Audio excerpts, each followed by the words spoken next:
Welcome everyone to our first lecture of Chapter 6.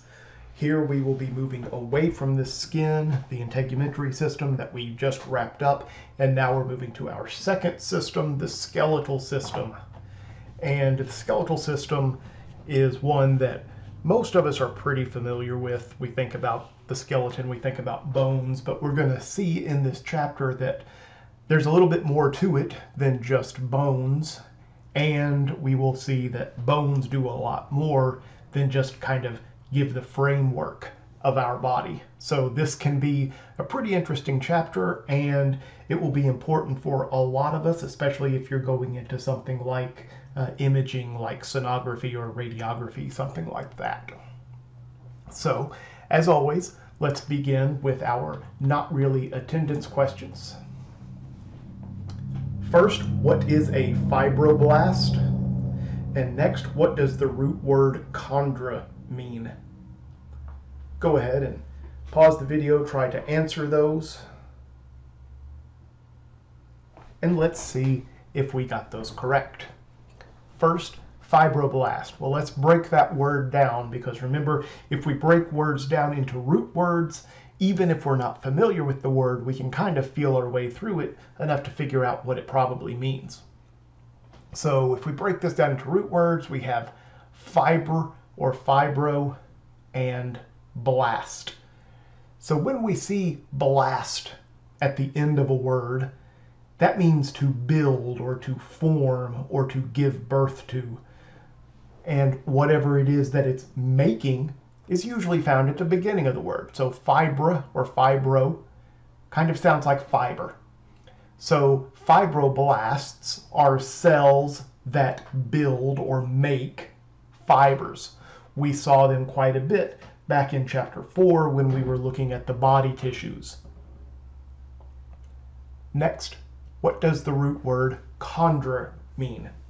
We saw that already back when we were in the first chapter when we were looking at the hypochondriac region. And we said that chondra is a root word that means cartilage. So both of these, fibroblasts and chondra, cartilage, are going to play a big role in this chapter. So let's dive in. Now, we do not directly cover the joints chapter, articulations. Chapter 8, but you do need to know the material in chapter 8. So it's a pretty good sized chapter. You do not need to know the whole thing. What you do want to know is how are joints classified, sections 8.1 to 8.3, synovial joint structure and movement, 8.4, types of synovial joints, which is focus figure 8.1, and the disorders from section 8.6. You will need to do those as part of self-study. You will be asked questions about those on the exam, but there is not a lecture devoted to those topics. So make sure you know those topics. How joints are classified, synovial joint structure and movements, types of synovial joints, and disorders from section 8.6. Now, before we dive into studying bones, which is what we all think about with the skeleton, we're actually going to begin with cartilage, because cartilages fall into the skeletal system. And there's a lot of cartilage in the skeletal system. There's different types of cartilage, and we find it in different locations because it has different functions. But there's some commonalities with cartilage. So let's talk about the structure of cartilage in the skeletal system, the structure of skeletal cartilages. First, cartilage is avascular. We've seen that word a few times now. Remember, that means it does not have a blood supply running through it. So cartilage does not have a blood supply. Incidentally, if you've ever damaged your knee, like a knee cartilage, you know that that can take a really long time to heal, sometimes much longer than it takes something like a broken bone to heal. And that's because it doesn't have a blood supply. And without a good blood supply, it doesn't have nutrients that it needs to heal itself well. Next, cartilage is non-innervated, meaning it does not have a nerve supply running through the cartilage. There are nerves near the cartilage, but the cartilage itself does not have nerve endings in it. Cartilage is kind of a jelly-like substance, and because of that, it doesn't like to stay in a certain shape very well on its own. So it has a wrapping called the perichondrium. Peri means around, and remember, chondra means cartilage. So this is something that goes around the cartilage, the perichondrium. The perichondrium is there to contain the cartilage. Like we just said, it's kind of jelly-like, so it holds it in place. It's also there to protect the cartilage. Cartilage can be damaged pretty easy because it is so jelly-like, so weak on its own. And the perichondrium is where the blood supply is. Now, the perichondrium is not cartilage itself. It is a connective tissue wrapping around the cartilage. So the blood supply does run through the perichondrium, and then nutrients and gases can diffuse from the blood vessels in the perichondrium back and forth to the cartilage that it is wrapping. So let's talk about the different types of cartilages. There's going to be 3 different types of cartilage, and the first one that we will discuss is hyaline cartilage. Hyaline cartilage, and the function of hyaline cartilage is to provide support with resilience, meaning it's very tough, it's very strong. And hyaline cartilage is scattered throughout the body. In this image, it's everywhere where we see this kind of light blue color.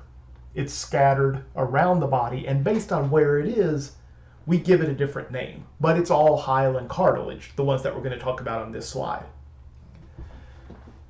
Hyaline cartilage covers the ends of bones at articulations, at joints. So between the bones here at the elbow, or between the bones here at the shoulder, between the bones here at the hip. When we find hyaline cartilage inside of a joint covering the ends of bones, that is called an articular cartilage. Articular cartilage. Next, costal cartilage. Remember from back in chapter 1, cost means rib. So costal cartilage is rib cartilage. And if we look up here at the skeleton image, or if you've paid attention to the skeleton in lab, you know that the bone part of a rib does not extend all the way to the sternum. Instead, it stops a little ways away from the sternum, and there is cartilage, kind of a rubbery material, connecting the end of the rib to the sternum. That cartilage is a hyaline cartilage called costal cartilage. Next, respiratory cartilage.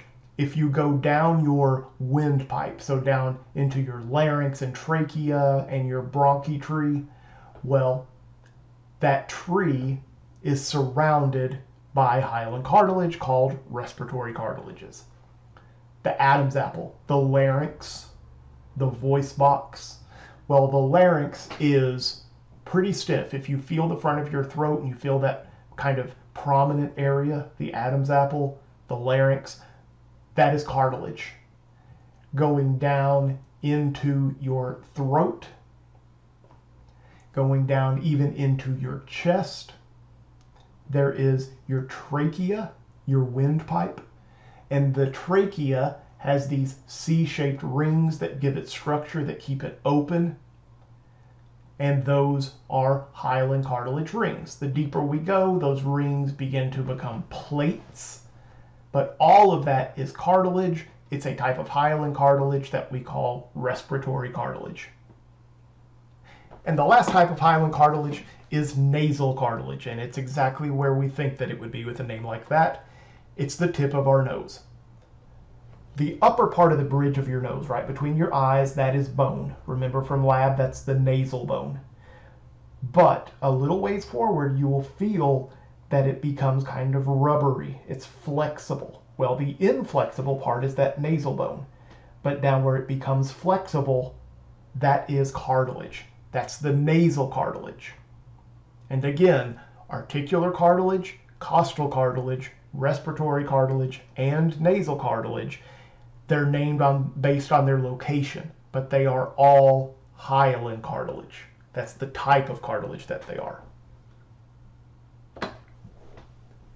The next type after hyaline is elastic cartilage. And elastic cartilage, its function is to withstand repeated bending. Repeated bending. When it bends, it can snap back into place. And we find this in two locations.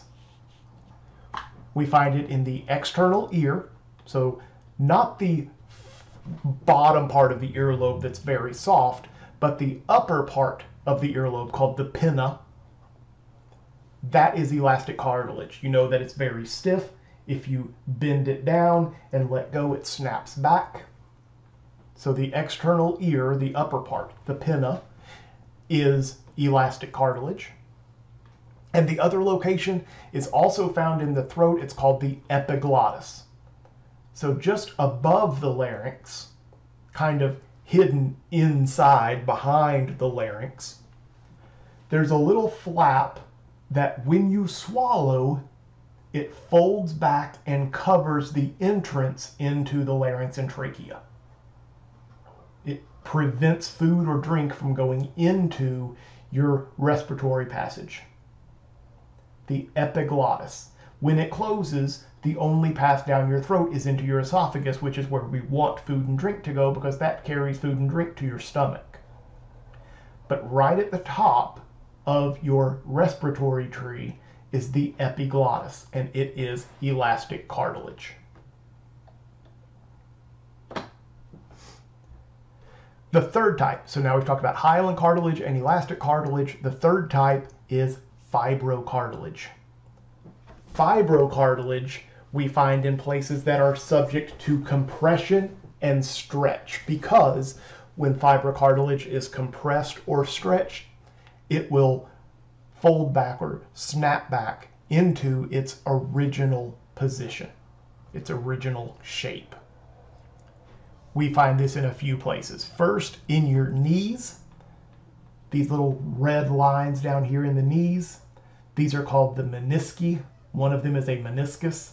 More than one are menisci. So the menisci in the knees, they act kind of like shock absorbers. They take compression with every step, or if you jump, they are compressed and then they bounce back. In between each vertebra, we have our intervertebral discs. Anytime we're walking, anytime we're jumping, anything like that, the bones in our vertebral column will compress those discs and then they will expand back. And in the front of the pelvis, where the two sides of the pelvis meet in front, this is called the pubic symphysis, where the pubis from each side of the pelvis meets. The pubic symphysis. And here, this is where, instead of compression, this is where we have stretch, especially during something like childbirth. During childbirth, the pelvis needs to expand. It needs to get wider, and this is stretched. And then after the baby is out, it snaps back. So fibrocartilage we find in the menisci of the knees, the intervertebral discs, and the pubic symphysis. Okay, before we get into bones, remember, joints are self-study. You need to know how joints are classified, synovial joint structure and movement from section 8.4, types of synovial joints from focus figure 8.1, and disorders from section 8.6. All right, so now we move away from cartilage. The rest of this lecture and the rest really of the chapter is going to focus on bone, the more noticeable part, the more well-known part of the skeletal system. So let's talk about the functions of bone. What does bone do? Well, we all know that it gives support. Bone is very stiff. It's how we can maintain our shape. It supports our body. It supports our limbs. Bones give support. They're like the girders of a building, except in our body. Bones also protect. Think about the rib cage. Inside the rib cage, we have our heart and our lungs. Think about the skull. Inside there, we have our brain. Think about our pelvis. Inside there, we have part of our digestive system, part of our reproductive system. All of those things are being protected by bone. Anchorage. Well, when we think about movement, we think about muscles contracting. But muscles contracting, if they're not attached to anything, it doesn't do anything at all. But muscles are attached to two or more bones. They're anchored in place so that when that muscle contracts, it moves the bone. So muscles make us move, but they have to be anchored to bone for that movement to happen. So anchorage is an important bone function. All of our organs, our viscera in our abdominal cavity, well, they are anchored to bones, our vertebrae and our rib cage. Storage of minerals and growth factors. Well, calcium is the big one that we often think about, but things like magnesium, phosphorus, other growth factors, those are all stored in bone. Bone is kind of like a bank. When we have too much of a certain mineral, it's stored in bone. We don't urinate it out or defecate it out. It's stored.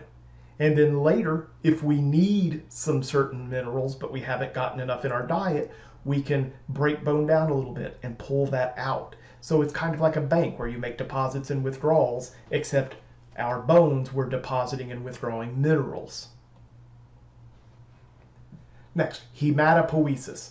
So let's learn another root word, poiesis. When we see poiesis, it means formation of. Formation of. Hemata refers to blood. So blood formation, hematopoiesis. Bones contain bone marrow. One type of bone marrow is called red bone marrow. That's the bone marrow that most of us know about. Red bone marrow is where blood is made, hematopoiesis. So hematopoiesis takes place inside of bones at the red bone marrow. But there is another type of marrow called yellow bone marrow.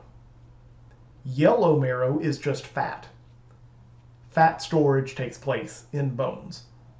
When we start looking more at the anatomy of bones, we will see that red bone marrow and yellow bone marrow are found in different locations. So the fat storage and the blood formation happen in different spots in our skeletal system. Hormone production. Our skeleton produces a hormone called osteocalcin, which kind of dictates how our body uses calcium. But we're not really going to get into that. That's a little bit deeper than we want to go in our class. So we'll just need to know that there is some hormone production associated with the skeletal system. It produces something called osteocalcin, but we won't go further than that. So let's talk about how we classify bones. Bones are classified a few different ways. One way is their location on the skeleton. One way is by shape. So first let's look at how we classify bones by location on the skeletal system or on the skeleton. We have something called the axial skeleton and something called the appendicular skeleton. Axial means down the middle. So down the middle of the skeleton, the skull, the vertebral column, the rib cage. That is the axial skeleton. Bones in those locations are axial. Appendic means off to the side of. So the appendicular skeleton, are the limbs and shoulders and hips. So the arms, the legs, the shoulder girdle, and the hip girdle are all part of the appendicular skeleton. And this is how we break them down to study in lab if you're at that point yet. We study the axial skeleton in one lab, the appendicular skeleton in another lab. Now, another way that we can classify bones instead of location on the skeleton is by shape. And over here we have the different shapes. We have long bones, irregular bones, flat bones, and short bones. So long bones and short bones, they seem pretty self-descriptive, but there is more to it than what it sounds like. Long bones are longer than they are wide. Long bones are longer than they are wide. Short bones are wider than they are long. Short bones are wider than they are long. They're usually kind of cube-shaped or roundish, not always, but usually. So the bones in the ankles, the bones in the wrists. Well, think, for example, the very last digit of the small toe, the pinky toe, the very, very last bone, the last phalange, the distal phalange of the pinky toe. Very, very short. But it's a long bone, because even though it's really short, it's longer than it is wide. So don't get that confused with long bones and short bones. Flat bones are like they sound. They're flat. The sternum is a flat bone. Some of the bones of the skull are flat bones. And irregular bones don't really fit any of those descriptions. They're a very irregular shape, like they sound like they would be. Here we see one example, the vertebrae. Vertebrae are irregular bones. So we can classify bones by shape or by location on the skeleton.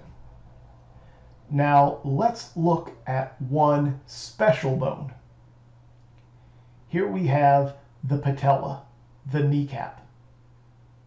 This is a short bone, but it is a special type of short bone called a sesamoid bone because it resembles a big sesame seed. Sesamoid bones are short bones, but they are special short bones that resemble a sesame seed. Now, everyone has a patella in each leg unless there's something that causes there to not be one there. But up in the skull, inside the different sutures of the skull, there are bones that are kind of like little grains of sand or even smaller than that. Those are also sesamoid bones, and they vary from person to person. So short bones, and then a special type of short bone is a sesamoid bone. The patella is common from person to person, but then we also have other sesamoid bones up in the sutures of the skull that is different from person to person.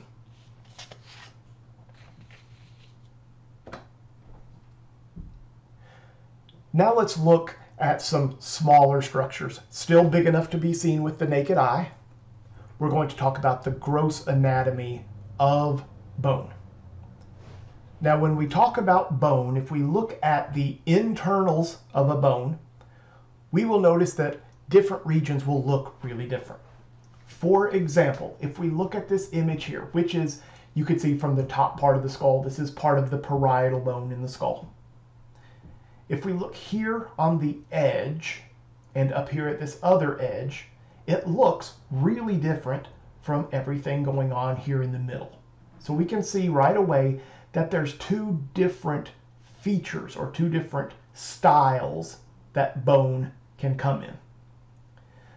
This very, very smooth area here on the outer and inner edge of this bone is called compact bone. Compact bone is found in a lot of locations. It's found on the outside and inside edge of flat bone, and it's found on the outer surface of all bones. Outside and inside edge of flat bone and the outside surface of all bones. To the naked eye, it looks very smooth, very glossy. If you feel it, it is very smooth. But now if we look at this inside area, this is called diploe. Diploe, and this is the feature of something called spongy bone. So compact bone is one type, spongy bone is the other type. And spongy bone, when we look at it, this is called diploe. Diploe is the area in between the compact bone in a flat bone. Diploe is found in between the compact bone of a flat bone. But we see that same kind of stuff elsewhere. So spongy bone is found more than just in flat bones. It's just in flat bones, it's kind of in a sandwich. And when it's in a sandwich like this, it's called diploe. But when we find it elsewhere in the body, we just refer to it by this webby pattern, which is called trabeculae. Trabeculae. This is still trabeculae up here in the spongy bone. We just give it a little bit more of a name because it's in this sandwich formation. Trabeculae is anywhere where we find spongy bone. It's got this kind of webbed pattern. And again, that's trabeculae. Trabeculae is found here making up the diploe. It's found in the ends of long bones. So each end of a long bone, if you were to crack it open, there is spongy bone there. And again, the spongy bone is made of trabeculae. And also in short bones and irregular bones, if you crack them open, there is spongy bone, trabeculae.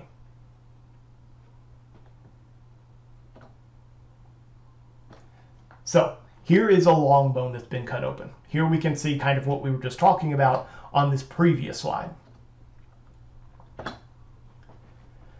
Here is a long bone. This is the humerus, but it could be any long bone. They'll all have the same thing going on. At one end and at the other end, there's these kind of swollen areas. And in between them, there is a cylinder, a tube. So let's use some proper name. The swollen areas at the end of a long bone, this is called the epiphysis. The epiphysis. The end that is closer to the point of attachment is called the proximal epiphysis. The end that is further away from the point of attachment is the distal epiphysis. So here, with this being the humerus, the proximal epiphysis attaches to the shoulder, the distal epiphysis forms part of the elbow. Now the shaft, the cylinder, the tube that makes up the middle part of a long bone is called the diaphysis. The diaphysis. And the diaphysis is hollow. There's an open cavity in the middle. This is called the medullary cavity. So we have an epiphysis at each end. If we look inside the epiphysis, we find spongy bone with this webbing called trabeculae. The same thing would be inside the distal epiphysis down here. We just don't see it because it's not open. The diaphysis is hollow, and that hollow area is called the medullary cavity. The entire edge of the bone is compact bone. In the epiphysis, the compact bone is filled with spongy bone. That is not the case at the diaphysis. The diaphysis, spongy bone does not fill the interior. We just have a ring. So again, if we think of this as a tube, well, the walls of the tube are compact bone. The inside of the tube is hollow. The ends of the epiphysis are covered by articular cartilage, which is what type of cartilage? Hyaline cartilage. Hyaline cartilage on the ends of bones is the articular cartilage. So from the outside in right now, we have articular cartilage, compact bone, and then spongy bone inside. This is the epiphysis. Now if we go down to the diaphysis, we have that medullary cavity. Inside the medullary cavity is where we find yellow bone marrow, fat, in adults. Keep that in mind. Inside the diaphysis is where we find yellow bone marrow, fat, in adults. Up here, in the spongy bone of the epiphysis, and really everywhere that we find spongy bone. So go back a slide. All of the places where we find spongy bone, we will find red bone marrow. Red bone marrow here in the epiphysis inside the spongy bone, but really everywhere where we find spongy bone. And also in young people, so infants, toddlers, children, inside the medullary cavity, there is also red bone marrow. They are constantly making new blood, so we need a lot of red bone marrow. As they age, the red bone marrow inside the medullary cavity, inside the diaphysis, starts to kind of wither away, and then it is replaced by fat, yellow bone marrow.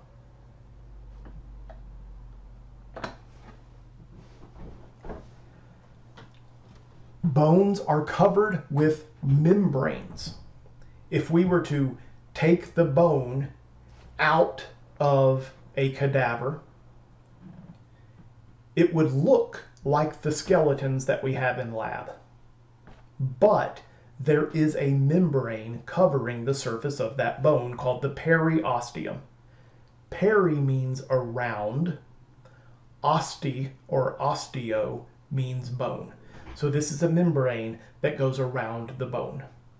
You would not be able to see it.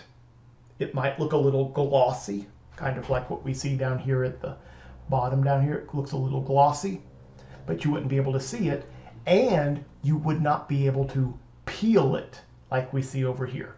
Here they are peeling this back just so that you could see some of the anatomy. But if you were to just walk up to a fresh bone, you would not be able to peel that periosteum back because it is very, very tightly held to the bone that it's surrounding. So let's look at the periosteum. There are two layers of the periosteum. They are inseparable from each other. Just think of the outer edge or the inner edge. The outer edge is called the fibrous layer, and it is protective. It's there to protect the bone. It has a blood supply running along its surface. And we have the inner edge that's laying directly against the bone called the osteogenic layer. Osteo, bone, genic, formation of or origin of. So the osteogenic layer, these are stem cells. These are bone stem cells that are dividing to replace bone or to build more bone. So the periosteum has two layers, the fibrous outer layer and the osteogenic inner layer. Fibrous is protective, osteogenic, those are stem cells to build more bone cells. Now, here and there, we have something called nutrient foramen. And this is where the blood vessels kind of go through the periosteum and enter the bone itself. Nutrient foramen is where the arteries and veins, the blood vessels, penetrate through the periosteum into the bone itself. Now, bone has a really rich blood supply, unlike the cartilage that we saw earlier. Bone has a lot of blood vessels inside of it. That'll play a big role in our next lecture. There's something called Sharpey's fibers, or perforating fibers. We can see those over here. Earlier when I said you could not peel the periosteum back, well, that's because the perforating fibers, or Sharpey's fibers, extending from the periosteum into the actual bone itself, holding it in place like extremely tight Velcro.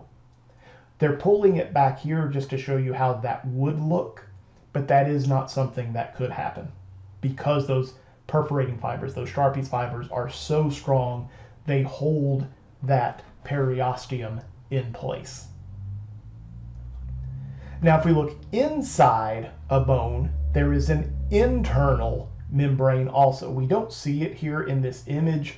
It would be lining this area right here, but that membrane is called the endosteum. Endo, inside, ostia, bone. So this is a membrane inside the bone, the endosteum.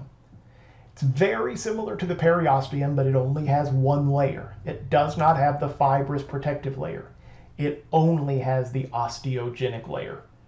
So here we find more of those stem cells that are dividing to make more bone cells. The endosteum, only one layer. It is osteogenic. It is composed of stem cells to make more bone cells. And again, we find hematopoietic tissue, red bone marrow, inside of long bones, inside of any bone where we find spongy bone. But up here in a long bone, it's found inside the epiphysis. All right, that's where we will stop today. Our next lecture, we will start to look at the microscopic anatomy of bone, and then we will start to look at how bones function at the end. All right, I hope you all enjoyed the lecture, and I will talk to you next time.